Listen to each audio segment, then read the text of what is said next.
搭建嗰啲得啦，佢睇唔識咁細緻，都係好識好難喎。你要好識。關都叫容易啲啦。係啊。關字容易啲。你又唔使洗筆噶咯喎。唔使洗嘅。真係。因為佢嘅識水咩識都冇所謂。係啊。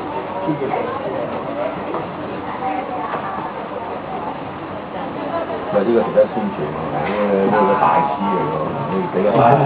又唔係大師。呢度先有喎，大佬。呢啲揾永山都揾唔到錢嘅。你呢啲包裝宣傳㗎咋，呢啲好犀利㗎。我揾個電台嚟跑下就掂㗎啦，第一張嚟。係啊，你屋企啲點綴下咧，爭好遠㗎。至少你唔好話呢字啊，我而家買幅畫落幅相喺度啊。但係你一推出去啲人有啲唔知啦。嗰次喺個電台畫到，屌你隻龜，我真係畫到離晒譜㗎你隻龜。我喺個電台啊，即係講馬嗰個台啊，即係長喺度講嗰個係咯。記者叫何啟東。嚇？個肥妹仔記者係嘛？叫咩名啊？我唔知啊，嗰晚係未見過人，係聽過啲啫。唔係佢專嚟去啲跳蚤市場嗰度現場講埋嘅。每一日咧，你整15分鐘俾佢吸引啲人嚟抽籤，佢畫兩幅佢就開心㗎啦，積極同佢畫，咁你就吸引到啲人嚟。咁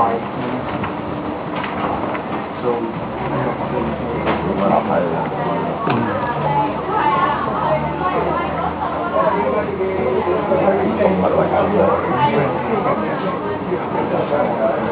佢鸚鵡啦，一路講冇心思啊，都話鸚鵡啦。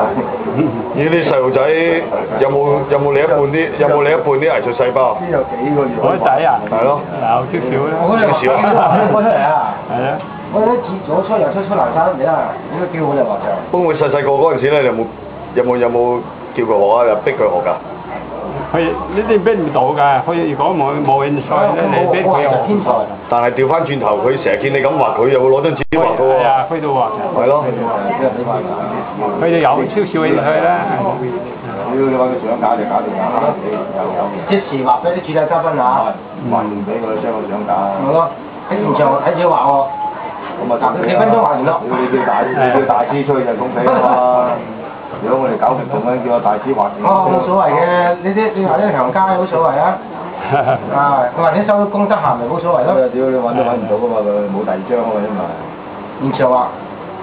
啊！呢度你有啲收咗工嘅話，揾啲冇咩所謂，咪啊得閒咪出去行下冇所謂嘅。係啊。可能有機會又要揾下你幫手咯喎。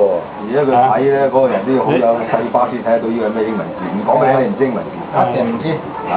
而家睇㗎係喎，而家講嘅係喎，呢啲英文字嚟喎，咁啊。嘢翻大陸一樣啫嘛，見到啲咩三分形象、7分萬象、越想越像啊，例牌㗎啦。